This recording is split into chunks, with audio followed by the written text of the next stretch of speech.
Then, of course, I can't mention Bella's infatuation with him without quoting from the meadow scene. Edward in the sunlight was shocking. I couldn't get used to it, though I'd been staring at him all afternoon. His skin, white despite the faint flush from yesterday's hunter trip, I don't really know how that works, literally sparkled like thousands of tiny diamonds were embedded in the surface. He lay perfectly still in the grass, his shirt open over his sculpted incandescent chest, his scintillating arms bare, his glistening pale lavender lids were shut, though of course he didn't sleep. A perfect statue carved in some unknown stone, smooth like marble, glittering like crystal. Twilight PDF, page 134. We get the word perfect twice in that one paragraph. I just thought I'd point that out. Edward the Walking Diamond is the most wonderful thing Bella has ever seen. I wish we got this much description about his personality. And speaking of his personality, the only evidence we have of her liking anything about him other than his looks or his smell comes from Breaking Dawn, and it feels extremely fake. He had the most beautiful soul, more beautiful than his brilliant mind or his incomparable face or his glorious body. Breaking Dawn, PDF, page 29. Prove it, Meyer Bella. I haven't seen his so-called beautiful soul anywhere in the text thus far. Also have a hard time believing you genuinely think his soul is more beautiful than his physical looks, given that you list his looks twice. This is a great example of telling versus showing, and it's enough for the Twihards. She said his soul is beautiful, so it must be true.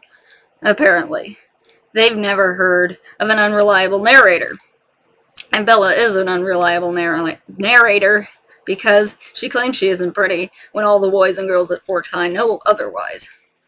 I will spare you the million and one other quotes in which she describes Edward as attractive, but I will run a count for you. She calls Edward, or some physical aspect of Edward, including his voice, beautiful 18 times in Twilight, 14 times in New Moon, 3 times in Breaking Dawn, 3 times in Eclipse, 8 times in Breaking Dawn.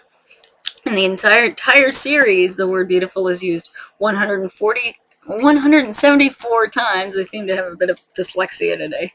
43 of which are specifically used in regard to Edward's physical attractiveness.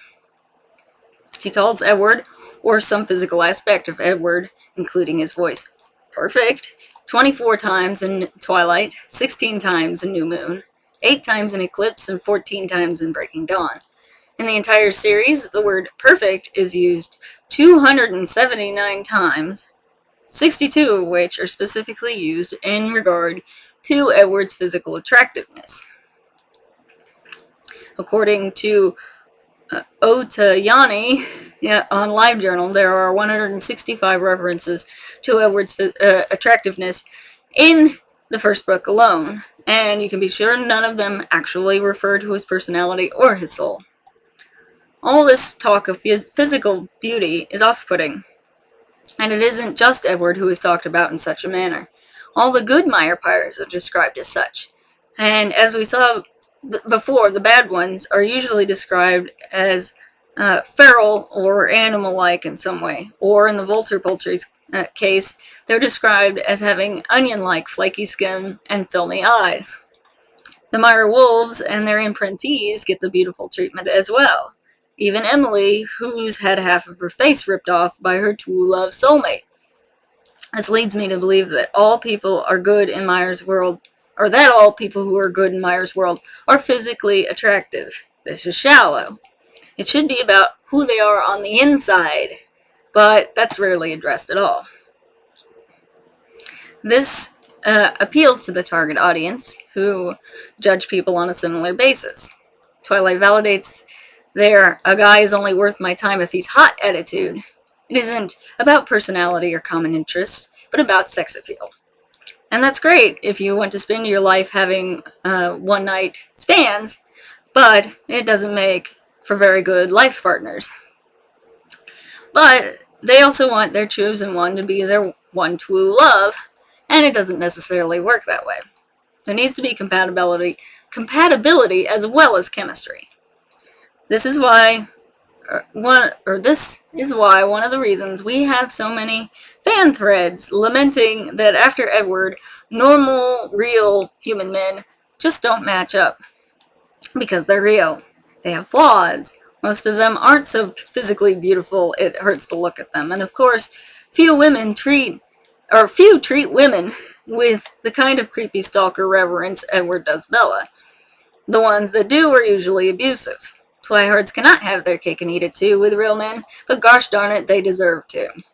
Take a listen to some real fans' quotes.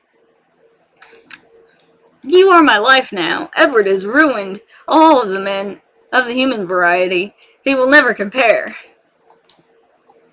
Edward Cullen from Twilight by Stephanie Meyer. Yep, the crazy groupie girls on the bandwagon kidnapped me, and now I'm in love with this guy too. Seriously, if he existed and was in love with me, I'd dump my boyfriend of 5 years to run away with him without a second thought. Is that bad?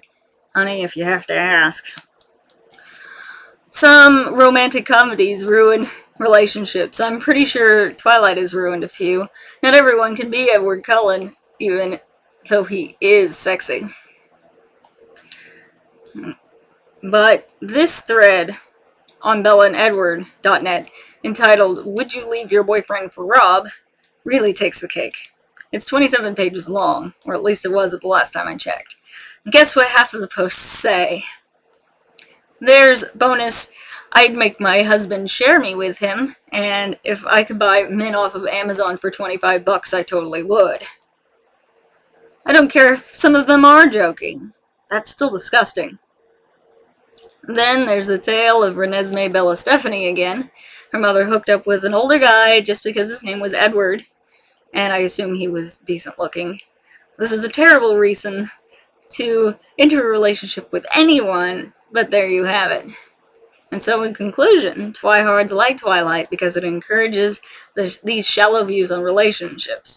Remember, the most important thing is that your man is hot and constantly dotes on you. Everything else, personality, shared interests, mutual respect, etc., are all secondary.